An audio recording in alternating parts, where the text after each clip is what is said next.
Vamos ler. Essa foi a terceira vez que Jesus apareceu aos seus discípulos depois que ressuscitou dos mortos. Depois de comerem, Jesus perguntou a Simão Pedro: Simão, filho de João, você me ama realmente mais do que estes? Disse ele: Sim, Senhor, tu sabes que eu te amo. Disse Jesus: Cuide dos meus cordeiros. Novamente Jesus disse: Simão, filho de João, você realmente me ama? Ele respondeu: Sim, Senhor, tu sabes que eu te amo. Disse Jesus: Pastorei as minhas ovelhas. Pela terceira vez ele disse: Simão, filho de João, você me ama? Pedro ficou magoado por Jesus ele ter perguntado pela terceira vez: Você me ama? E lhe disse: Senhor, tu sabes de todas as coisas e sabes que eu te amo. Disse Jesus: Cuide das minhas ovelhas. Eu gosto da versão da King James que fala assim: apacente as minhas ovelhas. Querido, nós vimos na semana passada que Jesus ele faz 3 perguntas para o apóstolo Pedro, e para cada pergunta de Jesus, Pedro tem uma resposta, e a gente meditou no sentido ali da pergunta de Jesus, na resposta de Pedro, e para cada resposta de Pedro, a gente vê uma ordem de Jesus, sim ou não? A gente vê Jesus falando: Pedro, cuide das minhas ovelhas. E aí nós refletimos, eu só quero dar uma revisada aqui para a gente entrar na mensagem de hoje. Nós vimos que ao fazer essas perguntas para Pedro, Jesus não tinha a intenção de apenas ter simplesmente uma resposta sim ou não, eu te amo, eu não te amo, mas Jesus tinha um propósito ao fazer essa pergunta, como toda pergunta que ele faz na Bíblia, sim ou não? Vocês lembram disso que eu falei? Jesus pergunta: Pedro, tu me amas? E o propósito de Jesus a fazer essa pergunta para Pedro era levar Pedro a uma autorreflexão, a uma autoavaliação da onde Pedro estava no nível de amor por Jesus. Em que degrau da escalada de amor por Jesus Pedro estava? E aí a gente refletiu por que Jesus queria levar Pedro para essa reflexão, para essa autoavaliação. E a gente voltou alguns passos na história, lá em João capítulo 13 ou Lucas 22, quando Jesus estava ceando com seus discípulos na última ceia, e eles, naquele cenário onde Jesus lava os pés dos discípulos, eles ceiam, e no final Jesus ele faz uma afirmação surpreendente. Gente, eu quero fazer uma afirmação surpreendente para vocês. Qual foi a afirmação surpreendente? Quem estava aqui domingo passado? Qual foi a afirmação que Jesus fez? Um de vocês vai me trair. Um de vocês vai pisar na bola comigo, e na hora: meu Deus, será que sou eu? A grande maioria: será que sou eu que vou pisar na bola com o Senhor? Sou eu que vou te trair? Sou eu que vou fracassar e vou falhar com o Senhor? Ou seja, essa reação demonstrava que a grande maioria dos discípulos reconhecia a possibilidade deles falharem com Jesus, deles pisarem na bola. Eles reconheciam a humanidade deles, a possibilidade deles fracassarem. Enquanto eles estavam ali reconhecendo a possibilidade deles errarem, Pedro, precipitado na forma de falar, sanguíneo, hemorrágico, toma a palavra. No final você vai ver do Evangelho de João, capítulo 13, Lucas 22, ele fala: jamais eu daria minha vida por ti, Senhor, eu morreria por ti, não, eu te amo muito. E aí, o que isso demonstrava? Demonstrava que na cabeça de Pedro, a ideia de fracassar com Jesus, a ideia de errar, de pisar na bola, era algo inimaginável, era algo inconcebível. Então, enquanto Pedro está ali na sua autossuficiência, na sua firmeza do seu amor para com Jesus, que o colocava numa impossibilidade de pecar, Jesus pega a palavra e fala assim: Pedro, na verdade te digo que hoje mesmo você vai me trair. E te digo mais, antes que o galo cante, você vai me negar 3 vezes. Isso acontece, sim ou não? A gente vê lá em Lucas, no capítulo 22, que Pedro pisa na bola com Jesus 3 vezes, naquele cenário que antecede o cenário de preparação para a crucificação, um cenário que tinha acontecido poucas horas depois de Pedro ter jurado o amor sacrificial por Jesus. Não, eu morreria por ti. Passou algumas horas, estava lá pisando na bola com Jesus. E eu falei com vocês que muitas vezes essa é a nossa realidade, sim ou não? Muitas vezes nós estamos no domingo aqui, rendemos o nosso amor por Jesus. Senhor, eu dou a minha vida por ti, tudo que eu tenho é seu, Pai, tudo, você é o amor da minha vida. Passa algumas horas e a gente está fazendo o que com Jesus? Pisando na bola. A gente está errando, a gente está falhando. depois de jurar amor por Jesus, a gente pisa na bola com Ele. Não precisa nem de muito tempo. Por quê? Porque eu disse que muitas vezes nós fantasiamos o amor por Jesus. Muitas vezes nós achamos que vivemos um nível tão alto de amor por Jesus, como um amor que Pedro achava que vivia. Um amor que o colocava numa sensação de impossibilidade de errar. Um amor tão alto que era suficiente para resistir provação, tentação, aflição, sofrimento, abalo. E aí, o que acontece com Pedro? Pedro vivia um alto nível de amor por Jesus? Não, ele achava que ele vivia, mas ele estava muito aquém do nível que ele achava que vivia, um nível muito aquém daquele que o Senhor quer que a gente o ame. Qual é o nível que o Senhor quer que a gente o ame? Um amor que é de todo o coração, diga comigo, todo o coração, mais forte, todo o coração, toda a nossa alma, todo entendimento e com todas as nossas forças. Então, por ele achar que estava vivendo um alto nível de amor por Jesus, mas ainda sem sair do térreo, o que acontece com ele? Ele é derrubado pelo pecado, ele é derrubado pela traição, ele é derrubado pela falha e ele nega Jesus. E agora Jesus aparece aqui nesse texto do Evangelho de João, no capítulo 21, logo depois da ressurreição. Eu estou contando rápido aqui, porque isso a gente falou na semana passada, só estou resumindo. Ele encontra com os discípulos, naquele cenário de pesca maravilhosa, come um peixe com os discípulos e olha para Pedro. Pedro estava com sentimento de culpa, envergonhado, e ele olha para Pedro e fala assim: agora eu vou dar uma oportunidade para esse cara reconhecer qual é o nível de amor que ele se encontra. Agora eu vou dar uma oportunidade para esse cara reconhecer a realidade, ele se arrepender, confessar e se reconciliar comigo. Em outras palavras, ele olha para Pedro, na mente dele ele pensa: agora eu vou pegar esse cara e vou tirar ele de um amor de fantasia e vou trazer ele para uma realidade. Eu vou tirar ele de um lugar que lhe gera uma autossegurança, uma autossuficiência, que o coloca numa sensação de impecabilidade, uma sensação de estar isento de errar, e agora eu vou colocar ele num lugar de segurança, num lugar de realidade. Eu vou fazer com que esse cara entenda aonde que ele está. E se esse cara entender aonde ele está, ele vai entrar num lugar de dependência. E agora eu vou trabalhar com um cara que tem um coração humilde. Agora eu vou trabalhar com um cara que tem um coração tratável. Entende, Denis? Um coração que é moldável. Um coração que entende que está na planície, que precisa subir até o monte, até o Cristo. Um coração que sai dessa posição de autossuficiência, que reconhece as suas fraquezas. Então, Jesus, para instigar essa autorreflexão em Pedro, o que ele faz? Ele começa a perguntar para Pedro, fazer a Pedro algumas perguntas. Ele faz: Pedro, tu me amas mais do que os outros? O que ele está fazendo? O que ele está provocando em Pedro? Eu falei isso com vocês. O que ele está provocando aqui? Pedro, tu me amas mais do que os outros? Ele está falando com Pedro: Pedro, ainda você acha que você é essa Coca-Cola toda, no nível de amor por mim? Pedro, você acha que você vive um amor tão grande de amor por mim, que te coloca numa posição isenta de fracassar, isenta de errar, isenta de pisar na bola comigo? Quantos entendem o que eu estou falando aqui? Digam amém. Amém. Pedro, você ainda acha que você é o bonzão? Em resumo, era isso. A segunda coisa que eu falei de interessante aqui nesse texto é o tipo de palavra que Jesus usa para significar amor. Quando Jesus chega para Pedro e fala: Pedro, tu me amas, a palavra amas, eu falei que no original é o que? É ágape. E ágape é o que? Amor sacrificial, amor incondicional, amor pleno, amor maduro. Então ele está falando: Pedro, tu me amas com amor sacrificial? Você acha que você me ama com amor incondicional? E aí Pedro responde: Senhor, tu sabes que eu te filéu. Pedro muda a palavra amor, que Jesus havia falado, o ágape, ele troca. Ele fala: Senhor, tu sabes que eu te filéu. Ou seja, tu sabes, o que é filéu? Amor de companheiro, amor de amigo.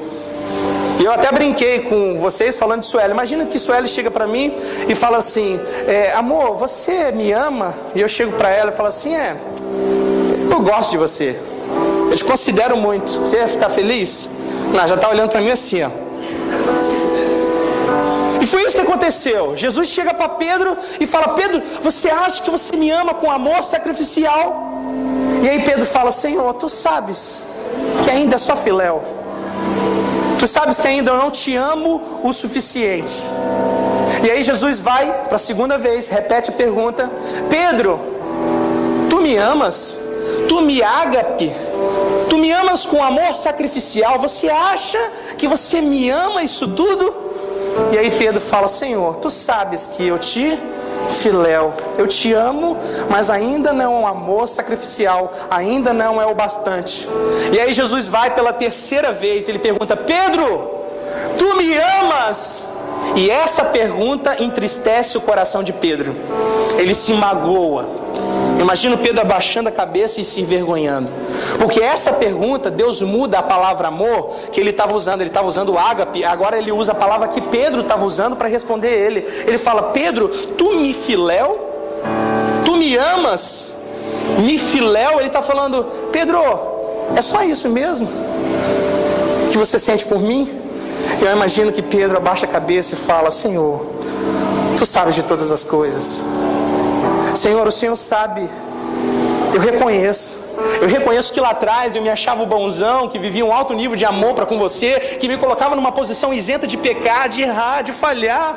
Eu reconheço que eu errei, eu reconheço, e o Senhor lá atrás já sabia que o nível de amor que eu vivia por Ti não era o suficiente para resistir provação, perseguição, aflição. Eu errei, eu fui imaturo, me perdoa.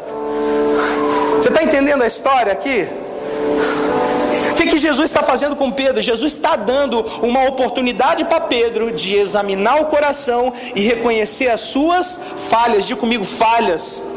A ponto de sair de uma posição de orgulho, de uma posição de soberba espiritual, e entrar numa posição de humildade.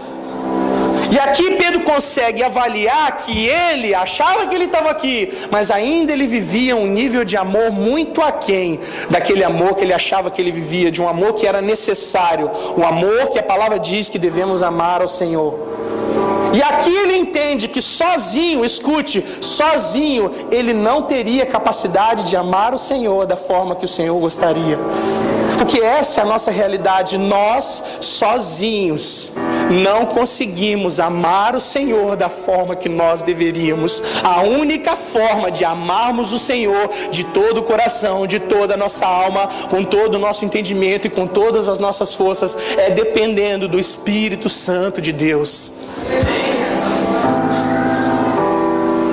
Então é aqui nessa passagem do Evangelho de João, no capítulo 21, que Pedro ele sai de um lugar de autossuficiência, diga comigo, autossuficiência, um lugar de firmeza no seu amor, e entra num lugar de dependência.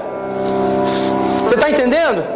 E nós vimos na semana passada que é quando a gente sai desse lugar de autossuficiência, quando a gente sai desse lugar de orgulho e entra num lugar de humildade, de dependência, de pobreza de espírito. O que é pobreza de espírito? Pobreza de espírito é quando eu vejo a minha vida e eu reconheço que sozinho eu não consigo, vencer as minhas fraquezas.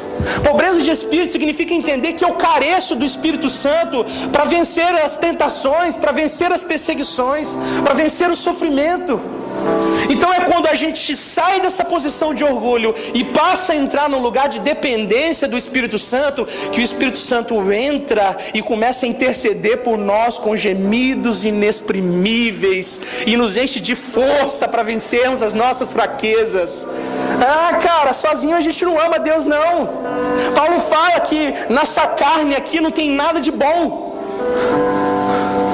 Ele fala em Romanos capítulo 7, ele fala, olha, a minha mente tem prazer na lei do Senhor, mas eu vejo outra lei guerreando, tomando conta dos meus membros, guerreando contra a lei da minha mente, me tornando escravo do pecado. O bem que eu quero fazer eu não faço, mas o mal que eu não quero fazer, esse eu faço. Miserável homem que sou! Quem me libertará dessa condição que me leva à morte? E aí ele começa o capítulo 8 que fala que Cristo nos adotou, nos elegeu, nos redimiu, e Ele nos guia com o seu Espírito. Ele nos guia para o lugar de propósito. Ele nos guia para um lugar onde nós nos tornamos a imagem e a semelhança do primogênito. Você está entendendo? É quando eu reconheço que eu sou fraco, que Ele nos faz forte. É quando eu reconheço que eu sou pecador, que Ele nos torna santo. Entenda, querido, santificação não é uma obra minha, não é uma obra sua. Santificação é obra do Espírito Santo de Deus. Ele me redimiu, Ele pagou o preço, Ele me justificou, com seu sangue cobriu o meu pecado e me tornou justo, como você é justo perante os olhos do Pai pela ótica do Filho. E agora Ele te coloca num processo de santificação, que é obra do Espírito Santo. Todos os dias Ele quer formar Cristo em você, a esperança da nossa glória, Cristo em nós, sendo formado, cara. Não depende de mim, Denis. Na verdade, só tem uma coisa que eu preciso fazer: abrir o meu coração para que Ele venha, faça morada, trabalhe em minha vida e comece a formar Cristo em mim. Sozinho a gente não ama Jesus da forma que a gente deveria amar. E aí o que me chama a atenção aqui nesse texto, que agora sim é tema da mensagem de hoje, é que quando Pedro reconhece as suas fraquezas, é quando Pedro reconhece que fracassou com Jesus, é que Jesus reafirma a vocação de Pedro. Eu vou repetir, entende? Olha para mim. É quando Pedro reconhece que é um fracassado, que Cristo torna ele vencedor. Não entendi, você não entendeu. É quando Pedro reconhece que ele é miserável, que Jesus o torna próspero em sua vocação. Ah, cara, vamos ver, vou repetir a história, agora completa. Pedro, tu me amas com amor sacrificial? Senhor, tu sabes que eu te... Tu sabes que esse amor ainda não é o suficiente. Você está entendendo? Pedro, ele está iniciando um processo de reconhecimento, de confissão, de reconciliação. Pedro, tu me amas com amor sacrificial? Senhor, tu sabes que eu te filéu, eu te amo, mas ainda não é o suficiente. Aí Jesus olha para ele e fala assim: cuida das minhas ovelhas. E aí ele chega para Pedro e fala de novo: Pedro, tu me amas com amor sacrificial. Você acha que você vive um amor que daria sua vida por mim? Senhor, tu sabes que eu te amo, mas ainda não é um amor sacrificial. Pedro, pastorei as minhas ovelhas. E aí ele faz a pergunta pela terceira vez: Pedro, tu me amas? E aí, vou só colorir aqui a cena. Senhor, tu sabes, Pai, que não é um amor ainda sacrificial. Eu falhei com você. Eu falhei, eu achava que eu vivia um alto nível de amor, mas não, era ilusão. Falta muito ainda para viver esse amor. Eu fracassei, eu pisei na bola. Jesus olha para ele e fala assim: Pedro, apacenta as minhas ovelhas. Você sabe o que Jesus está falando aqui? Ele está falando: Pedro, agora sim você está preparado para cumprir o seu destino. Pedro, agora sim você está preparado para cumprir a sua missão, ser pescador de almas. Hoje sim você está preparado, porque antes você não estava. Sabe por quê? Porque antes, por causa da autossuficiência que você tinha, te levava para um alto padrão de justiça com o próximo. Você ia matar as ovelhas ao invés de salvar as ovelhas. Está entendendo a ótica de Jesus aqui? Jesus está falando: olha, antes você achava que você me amava mais do que todos os discípulos. Você achava que você me amava mais do que todo mundo. E isso te levava para um patamar, uma sensação de impecabilidade, uma sensação de isenção de pecar. Não, eu amo tanto o Senhor que eu não vou fazer isso com Ele. E quando você acha que você ama mais o Senhor que todo mundo, o que você passa a fazer? Você passa a cobrar dos outros. O seu nível de exigência aumenta. O seu padrão de justiça com o próximo aumenta. A sua misericórdia cai. E aí Jesus fala: agora sim está preparado, porque antes você ia matar as ovelhas. Isso é tão verdade, gente, que Jesus ele coloca Pedro num treinamento. Entenda, olha só. Jesus sabia que Pedro ia ser o precursor ali na edificação da igreja. O cara que ia desbravar. Então não é à toa que Jesus pega um cara. Às vezes eu fiquei me perguntando, mas Senhor, por que o Senhor não pega um cara manso logo de vez? Jesus sabia que precisava de um cara turrão para desbravar. Os caras desbravadores são os caras mais difíceis, né? Sim ou não? Os caras que aguentam mais pancada. Então ele escolhe Pedro.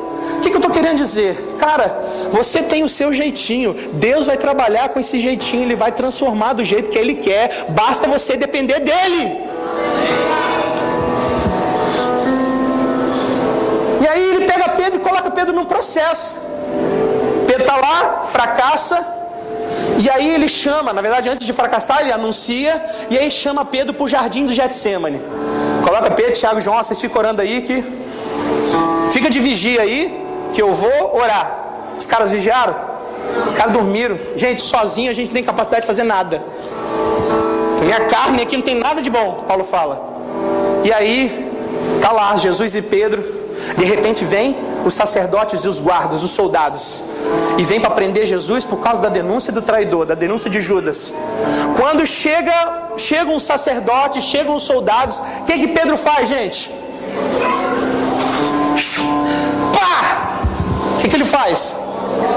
Ele corta a orelha de mal. Olha só que cara intempestivo. Olha que cara sanguíneo hemorrágico. Tem alguém sanguíneo hemorrágico aqui? Eu fiz essa pergunta, olha só. Se revelando mais pessoas aqui. O Senhor está trabalhando, aleluia. Mentira, não creio. Mentira, baixa a mão. Ele corta a orelha do cara, decepa a orelha do cara. E quem era Malco? Malco era o servo de um sumo sacerdote, era alguém aspirante ao sacerdócio. Aí eu te pergunto, esse cara tinha sonho, sim ou não? Sim ou não? Esse cara tinha uma missão a trilhar, sim ou não? Sim. Esse cara sonhava em trabalhar para o Senhor? Esse cara tinha sonhos. Ele era discipulado pelo sumo sacerdote. Aí veio um cara que se achava o tal, a sua autossuficiência levava ele para um alto padrão de justiça, um baixo padrão de misericórdia, nível de misericórdia. Ele pega a espada e zap. O que significava cortar a orelha de Malco para Malco? Significava destruir o sonho de uma pessoa. Significava destruir o sacerdócio de uma ovelha. Você está entendendo, Nick? Significava destruir a missão que Deus havia dado para o cara, para uma vida. E o que ele fez? Para pensar, gente. Muitas vezes não somos nós o Pedro dessa história. Para pensar e reflete. Muitas vezes não somos nós o Pedro aqui. Estamos com a espada na mão, cortando a orelha de pessoas. E a espada na Bíblia, e a espada nas Escrituras, ela representa o quê? Então estou falando de alguém com a palavra na mão, pastor, mas qual o problema de estar com a verdade na mão, a palavra na mão? Entenda uma coisa, a verdade aplicada de maneira errada mata. A palavra da verdade aplicada por um coração sem misericórdia, ao invés de curar, fere. E quantas pessoas estão sendo feridas nas emoções por causa de pessoas que estão aplicando a palavra de maneira errada, por um baixo de padrão de misericórdia? Você está entendendo? Eu lembro que eu trabalhava na CST e tinha... Eu estou falando dessa história, mas isso daqui já cortou em mim já, querido. Deus está trabalhando, ó. Deus está pegando no estreito, viu? Eu estava na CST, trabalhava lá e tinha um motorista. Toda vez que entrava alguém no carro, ele era crente e eu tinha dificuldade de lidar com ele. Toda vez que entrava alguém no carro, ele começava a pregar de Jesus. Ah, que coisa boa, que bênção, olha só. Chegava alguém no carro e ele falava assim, se você... Jesus está voltando. Se você não sair dessa vida e se entregar para Jesus, você vai para o inferno. Todo mundo entrava no carro e falava, Satanás vai te dar uma rasteira. Se você não aceitar Jesus, Jesus está voltando, você vai para o inferno, vai queimar no lago de fogo. E aí a turma ficava revoltada com ele, não só com ele, com os crentes. Começava a falar mal de igreja. Agora eu te pergunto, o que esse motorista falou? É mentira ou é verdade? É verdade, só que a verdade aplicada de maneira incorreta fere. A verdade aplicada de maneira errada corta a possibilidade do mundo ouvir e se arrepender e se render a Cristo. E aí vamos parar e pensar um pouquinho, quantas vezes nós já fizemos isso no decorrer da nossa caminhada cristã? Quantas vezes nós já afastamos pessoas do Senhor ao invés de trazê-las para o Senhor, por causa do nosso alto padrão de justiça e baixo nível de misericórdia? Quando que isso acontece? Quando nós achamos que nós vivemos um nível hard de amor para o Senhor, um patamar alto que nos coloca numa posição de impiedade, de baixa misericórdia, com o pecado do irmão, com a falha do próximo. E aí muitas vezes a gente critica o cisco do olho do nosso irmão e não nos atentamos a quê?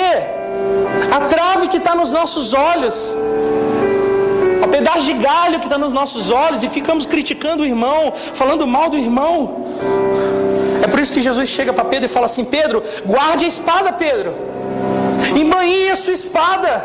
Por quê, Senhor? Porque daqui a algumas horas você vai perceber que você é tão falho quanto ele. Daqui a algumas horas você vai perceber que você é tão pecador quanto Malco. Você é tão traidor quanto Judas. Daqui a pouquinho você vai perceber. E a única forma, a única solução para vocês é essa daqui, ó. E aí ele pega a sua mão, chega na região do ouvido de Malco. A orelha estava no chão, toda ensanguentada. Ele pega, começa a reconstituir a orelha de Malco e torna Malco novamente perfeito. E aí Malco: sério? Eu estou completo? Os meus sonhos estão de volta? Eu tenho rumo a trilhar, eu posso sonhar novamente. Você sabe o que Jesus está falando? Jesus está falando: olha, tudo é por causa da minha graça. Não tem soluções para você fora da minha graça. Vocês podem ser traidores, vocês podem ser pecadores, mas é a minha graça que torna vocês completos, perfeitos, a minha imagem. Tudo é por Ele, tudo é por causa dEle. Quantos estão entendendo o que o Senhor está falando aqui conosco?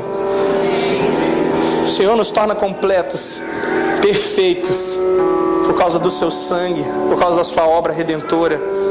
E aí a gente consegue entender agora o que o Senhor está fazendo com Pedro no Evangelho, no Evangelho de João, no capítulo 21. Por quê? Pedro era um justiceiro. Diga comigo: justiceiro. E não só Pedro, Tiago e João também eram justiceiros.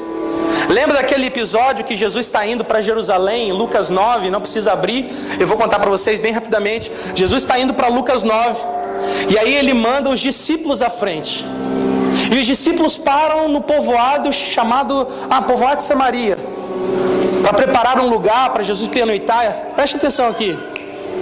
Jesus está indo para Jerusalém, e aí pede para os discípulos irem à frente para preparar um lugar em Samaria.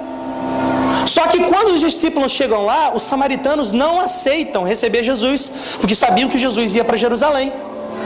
Quando Tiago e João se deparam com essa reação do povo de Samaria, os samaritanos, qual é a reação deles? Os caras se enfurecem, eles ficam revoltados e chegam para Jesus e falam assim: Senhor, você quer que a gente peça para o Pai descer fogo do céu e fulminar todo mundo?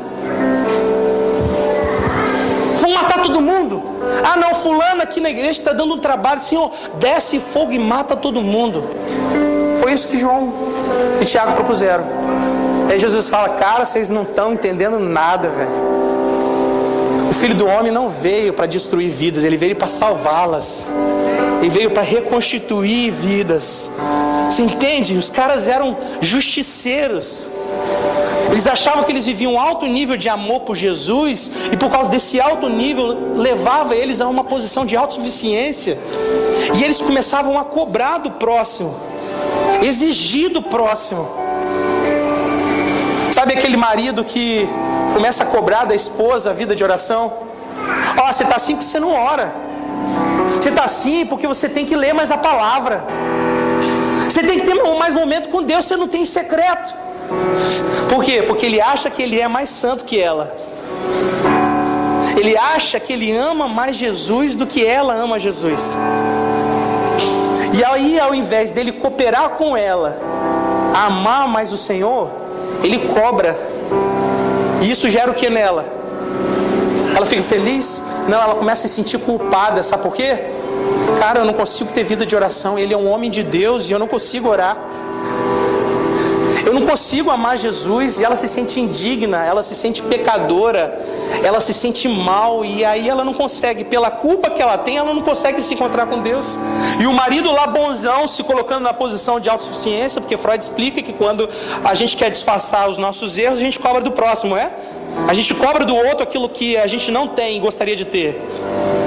E Pedro era assim, cara, numa posição de autossuficiência. A gente vê nessa passagem aqui, aqui no Evangelho do capítulo 21, que Pedro percebe, ele reconhece que ele estava longe desse nível de amor maduro, desse nível de amor que o colocava em segurança. Ele cai em si e ele percebe que ele tinha fracassado com Jesus. Diga comigo, fracassado. Ele tinha falhado com Jesus. E é quando ele percebe que ele tinha falhado, é quando que ele percebe que ele estava muito aquém do nível de amor que ele deveria estar. Jesus chega para ele e fala assim: agora sim você está preparado para amar o próximo. Agora sim você está preparado para cuidar, para completar, para concluir a missão que eu te dei. Cuide das minhas ovelhas. Diga comigo, cuide das minhas ovelhas. Não, mais forte. Cuide das minhas ovelhas. Pastoreie as minhas ovelhas. Alimente as minhas ovelhas. Agora sim, Pedro, você está preparado para cumprir o seu destino. Agora sim, você vai ter condições de cuidar daquelas 3.000 almas que vão se converter no dia que você pregar lá em Pentecostes. Agora sim eu tenho certeza que você não vai julgá-las, que você não vai atrofiar o ministério delas, que você não vai colocar um jugo nas costas delas, como os fariseus fazem, mas você vai amá-las, você vai aperfeiçoá-las, você vai cuidar, você vai desenvolvê-las. Você está entendendo o processo que Jesus está colocando Pedro? Parece que Jesus só trabalha com fracassado, cara. Parece que Jesus ele só inicia o nosso ministério quando a gente entende o quanto a gente é falho. E na verdade é assim, Deus só usa caco. Ele só usa caco. Ele pega caco, leva para casa do oleiro e transforma num vaso de barro. Coloca os seus mais preciosos tesouros, os seus mais preciosos remédios para curar vidas, para restituir almas, para aperfeiçoá-las à imagem do primogênito. Deus usa os que não são para confundir os que são. Ele usa os loucos para confundir os sábios. Ele usa os desprezíveis para confundir os aprazíveis.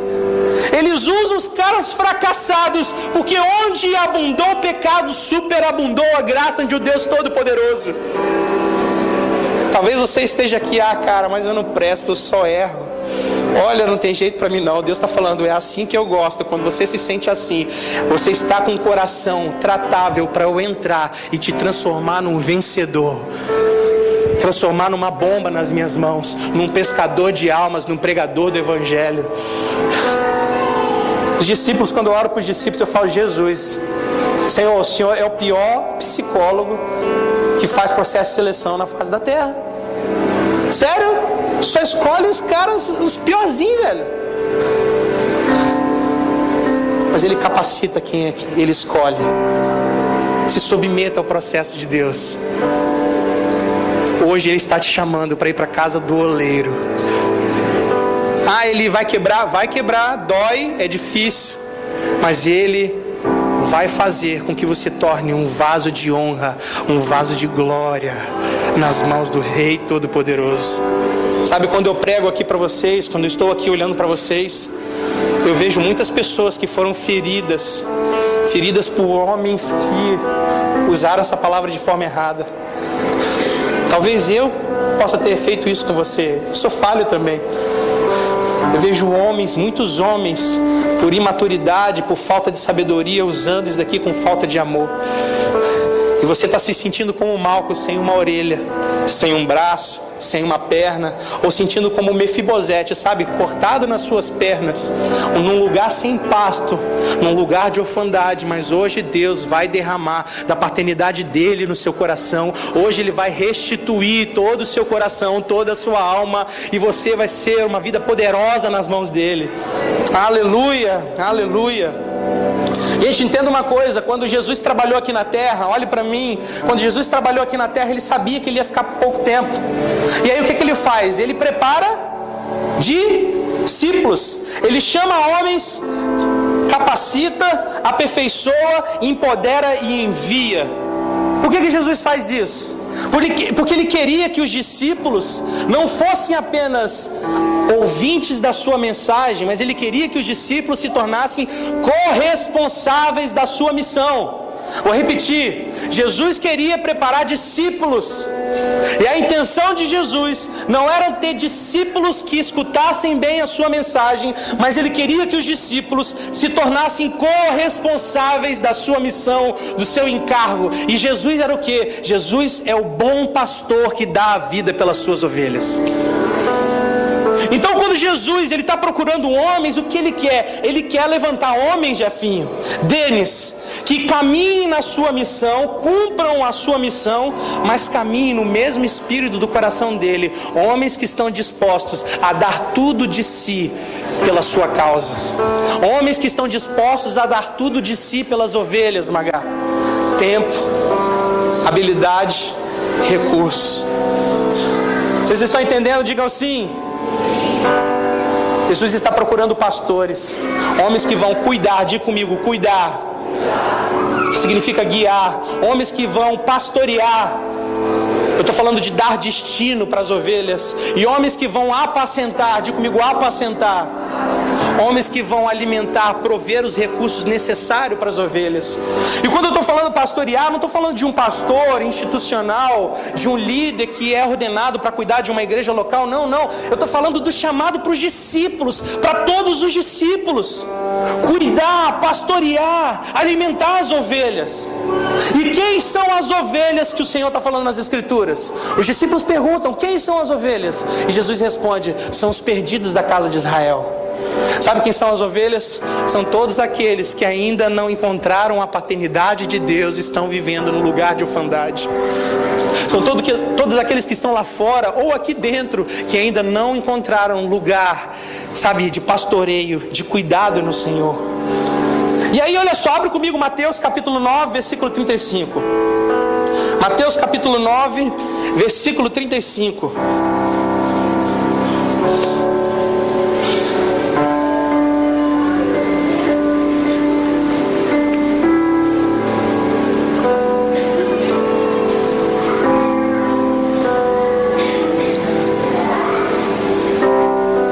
És tu, Jesus, oh, me perdoa pelo que eu fiz dela, quando a essência és tu, a essência és tu, diga, estou voltando, mais forte,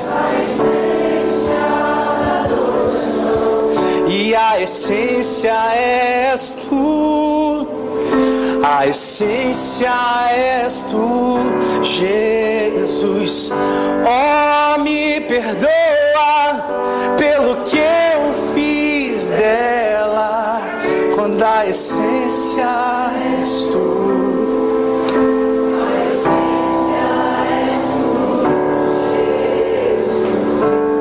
Eu sinto que essa noite é uma noite de reconciliação.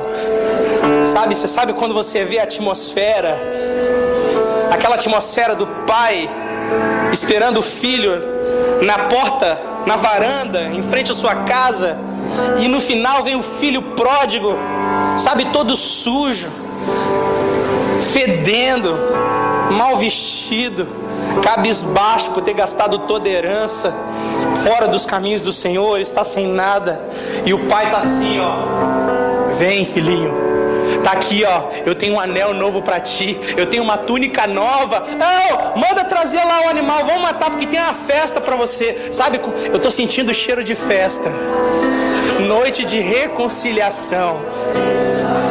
Você foi ferido, mas você não foi ferido pela igreja. Você foi ferido por homens sem sabedoria.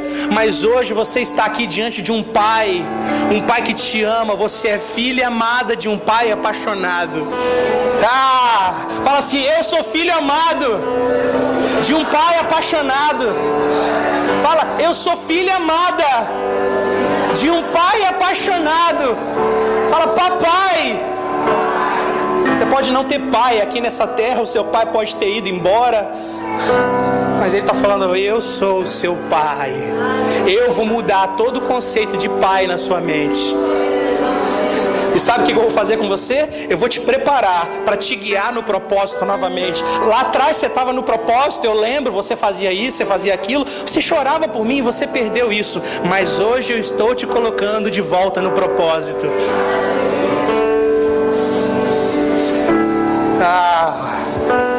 Silvana, é um novo tempo a sua vida. Sabe, eu vejo o Senhor te levando para a casa do oleiro. É difícil, dói. Como é doloroso. Mas Deus está restituindo tudo na sua vida. Ele está te levando para um lugar de alegria. Alegria. Alegria. Nós vamos orar agora. Porque a palavra de Deus diz: existe alguém triste entre vós, angustiado entre vós, ore por ele. Sabe, nós vamos orar para que essa noite você saia daqui totalmente transformada pela glória de Deus Todo-Poderoso e sinta do perfeito amor que destrói todo medo. Feche os seus olhos. Pai, nós queremos orar, Pai. Nós oramos agora pela vida da Silvana, Senhor. Pai, porque eu vejo o seu bálsamo sendo derramado na vida dela. Tu és o Deus poderoso, Tu és um Deus de glória, Tu és o Deus que restitui a vida dela. Tudo que o diabo roubou, Pai, dê em dobro. Cada área da vida dela, emocional, espiritual, a física, todas as dores, ó Pai. Nós pedimos, pela autoridade do Teu nome, pela autoridade do Teu Espírito, apresente a Sua paternidade na vida dela agora. Eu vejo, Senhor, tesouros sendo abertos, entregues na mão dela, Pai. Nova vida, vida em abundância. Não, tristeza não tem mais lugar aqui. Angústia não tem mais lugar aqui, ó Pai. Porque o Senhor converte tristeza em alegria, angústia em júbilo. Tu és aquele que torna forte aquele que reconhece que está fraco. Tu usa os que não são para confundir os que são. O Senhor usa os desprezíveis, ó Pai, para confundir os aprazíveis. Aonde abunda, Pai, a dificuldade, o Senhor superabunda em vitória, em prosperidade espiritual plena, maturidade. Nós te agradecemos. Amém, amém. Então olha só o que Jesus diz em Mateus capítulo 9, versículo 35. Diz bem assim, está aberto aí? Vocês estão chapando igual eu aqui, que eu já estou. Mas já nós vamos.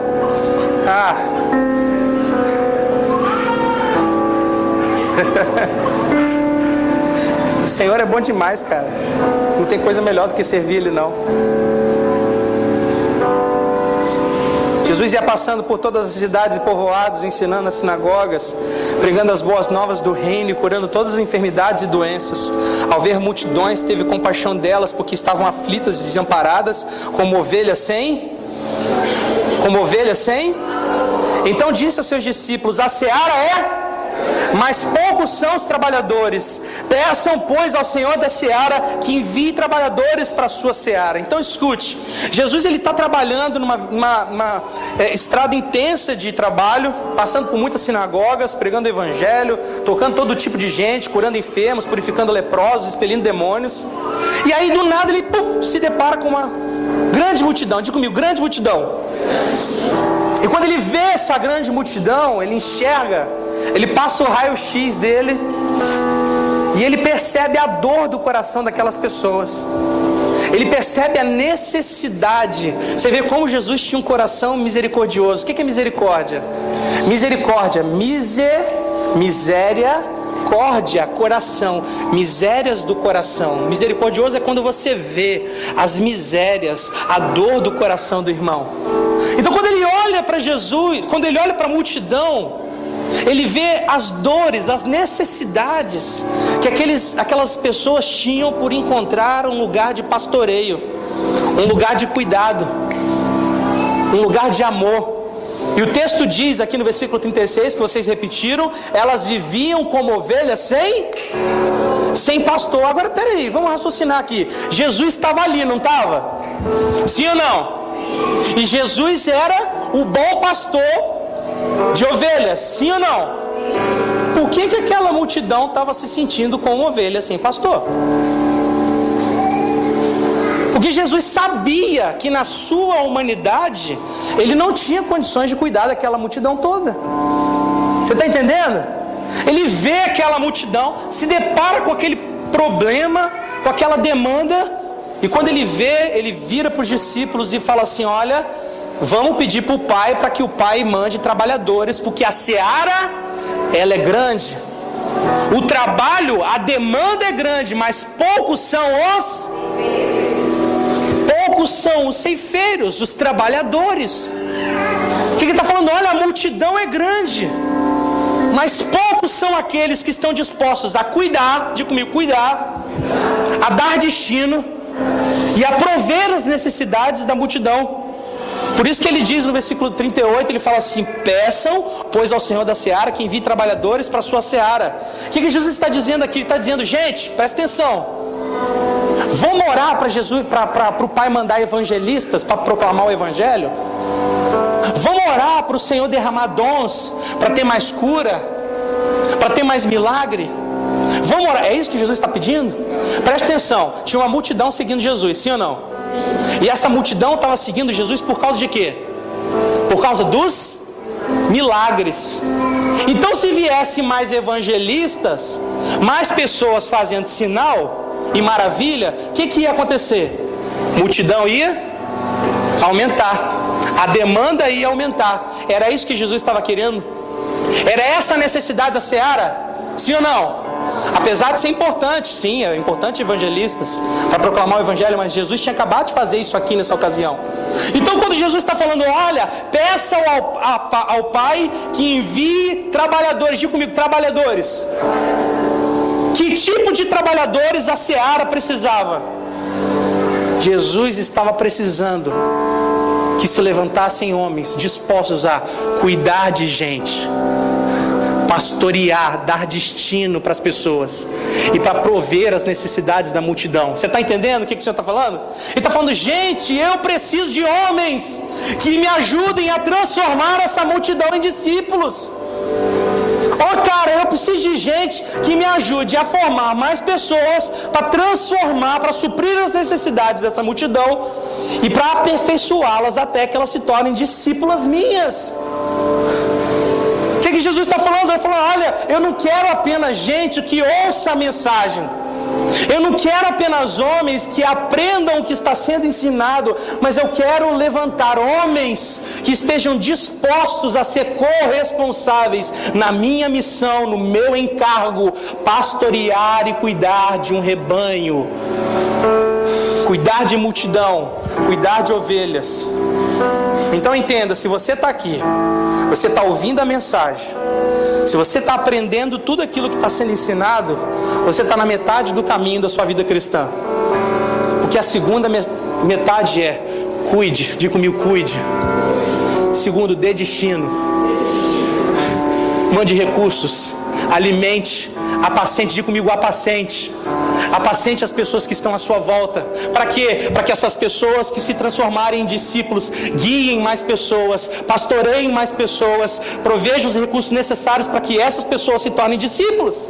Para que essas pessoas que se tornarem discípulos de Jesus guiem mais pessoas, cuidem de mais pessoas, pastoreiem mais pessoas e transformem mais pessoas em discípulos. Para que esses discípulos cuidem de mais pessoas, dê destino para mais pessoas e provejam os recursos necessários para que essa multidão se torne mais discípulos. Progressivamente, consecutivamente, gradativamente, e assim as tendas da igreja serão alargadas na terra. Você está entendendo o que o Senhor está falando? Essa é a nossa missão. Nós somos chamados para ser provedores. E aí a pergunta que eu te faço hoje é: você é um consumidor ou você é um provedor?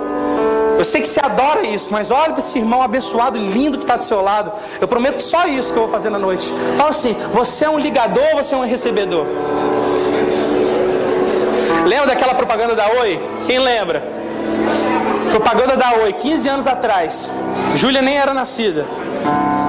Você é um ligador, um recebedor, ou você é um...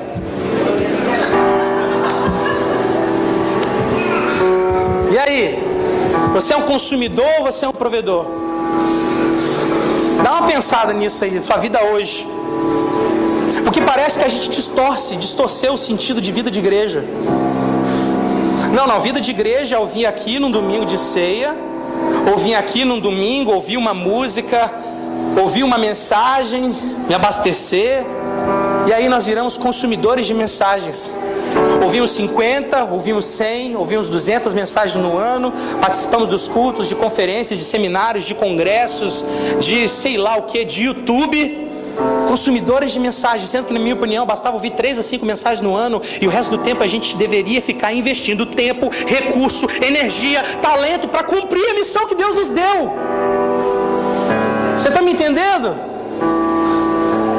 Que muitas vezes a gente fica ouvindo. Ô pastor, você pregou essa mensagem no ano passado. Beleza, mas você já aprendeu, está aplicando, está cumprindo aquilo que foi falado lá? Tem vezes que eu falo assim: meu Deus, o que eu vou pregar hoje? Sei nem o que eu vou pregar sobre, sei lá. Aí eu oro, Senhor, não fala isso de novo. Mas Senhor, eu já falei isso. Não, fala de novo. Eles ainda não aprenderam. E às vezes ele fala assim: não, fala para você que você ainda não aprendeu isso ainda. Você está entendendo o que o Senhor quer fazer com a gente? Quantos estão entendendo o que o Senhor quer que a gente faça? Ele quer que a gente, invista a nossa vida nessa missão, dar a vida pelas suas ovelhas. E a minha pergunta que eu tenho para você é: quem você tem gerado hoje? Em quem você tem investido aquilo que Deus tem te dado?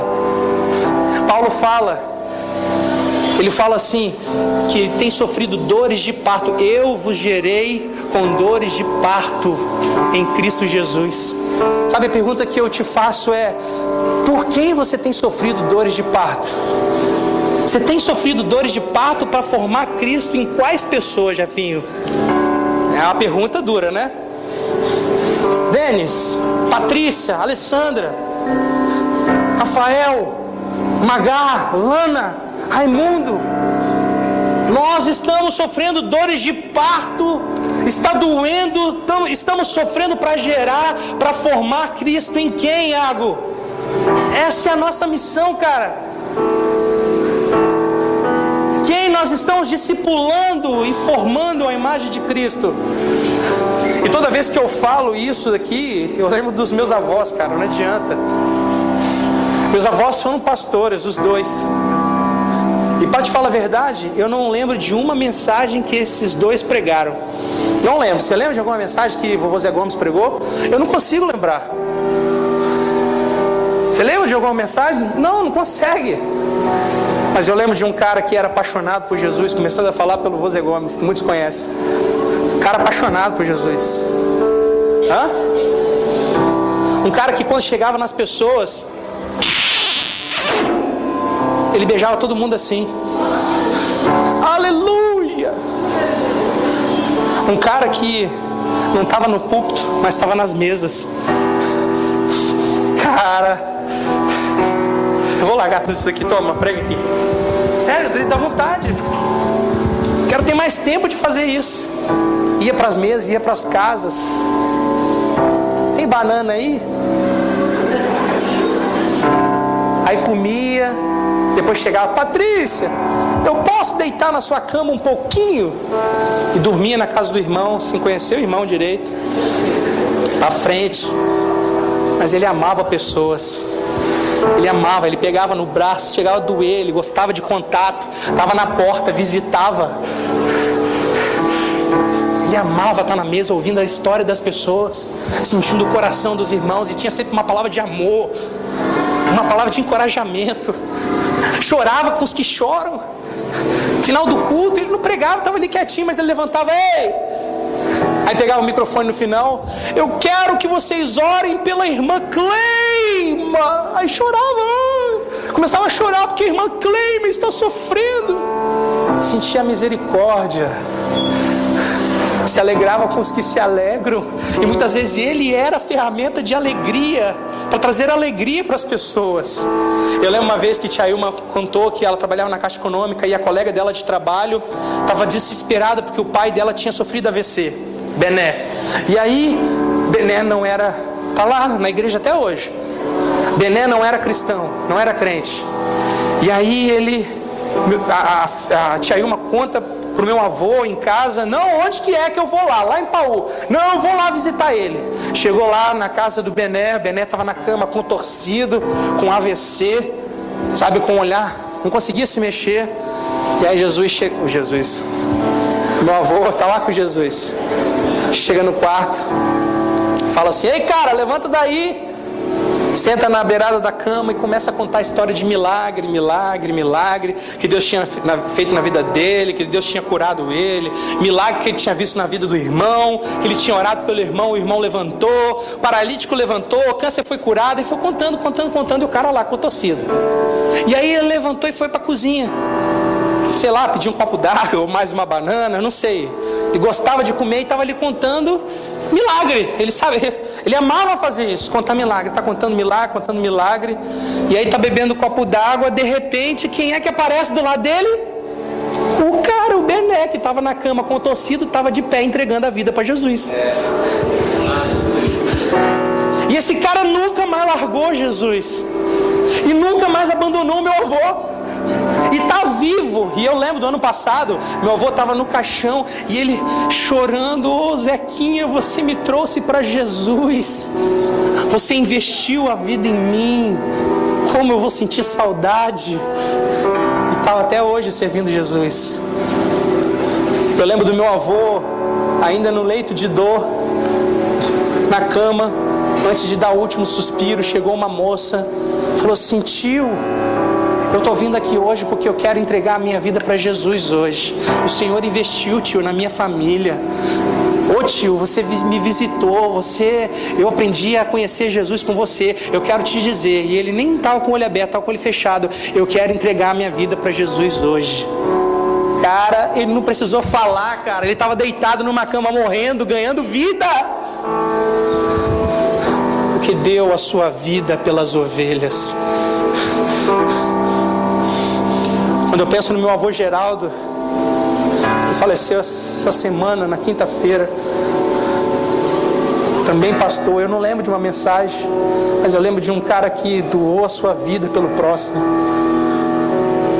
formou mais de centenas de alunos, dava aula, Jefinho, sem cobrar R$1. Você conheceu ele, algumas pessoas aqui conheceram, o Vini conheceu ele. Centenas e mais centenas de alunos, e todos os alunos ele ganhava para Jesus, e esses alunos formavam as bandas das igrejas, mais de 13 igrejas sendo plantadas por intermédio da vida dele. Muitas vezes não tinha dinheiro, a igreja não tinha dinheiro para comprar bala para as crianças, ele tirava do bolso dele para comprar bala, para comprar brinquedo para as crianças. Homem que doou a sua vida.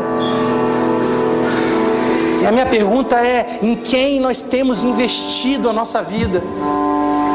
O que nós estamos sofrendo? Em quem nós estamos sofrendo dores de parto para formar Cristo? Qual é o legado que nós estamos deixando? Para pensar, cara, porque a vida é um sopro. A vida é um sopro. Qual legado a gente está deixando? Qual legado a gente vai deixar? Porque herança é aquilo que a gente deixa quando a gente morre, mas legado é aquilo que a gente transfere em vida. É aquilo que estão transferindo para mim em vida. É por isso que Deus honra. É por isso que tem vida longa. Meu avô podia ter morrido com 60 anos quando ele fez Ponte Safena, mas morreu com 89. Vida longa, eu declaro vida longa para vocês. Cura plena. Por causa da fidelidade, por causa do amor, por causa de tudo que tem investido para amar as pessoas. Quem nós temos investido, cara? O Senhor te chama nessa noite para doar a sua vida pelo próximo, porque esse é o filé mignon da vida: amar a Deus acima de todas as coisas e transbordar desse amor para o próximo. E essa é a mensagem da cruz. A mensagem da cruz é a história de um filho que amou tanto o pai, porque compreendeu o amor do pai pela vida dele, que transbordou desse amor ao próximo. E quem foi o próximo de Jesus? Toda a humanidade. Quem é o seu próximo? Todos aqueles que estão perdidos, precisando de uma palavra de amor. Todos aqueles que estão perdidos, precisando de uma palavra de afeto, uma palavra de cuidado, tempo, recurso, habilidades investidas para salvar vidas. Eu olho para vocês e vejo grande potencial aqui. Homens que podem tocar vitória, homens que podem tocar multidões. Basta você abrir o seu coração e dizer: Pai, eis-me aqui, envia-me a mim. O Senhor está com as suas brasas vivas do altar, preparada para tocar aonde você está precisando nesta noite. Vamos ficar de pé nesse momento.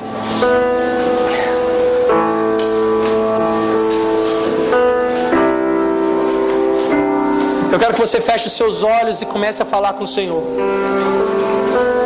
Enquanto nós vamos cantar aqui nesse momento, eu quero que você comece a conversar com o Senhor e comece a falar: Pai, eu quero que você mostre para mim quem são as pessoas que eu devo investir tempo, recurso e talento.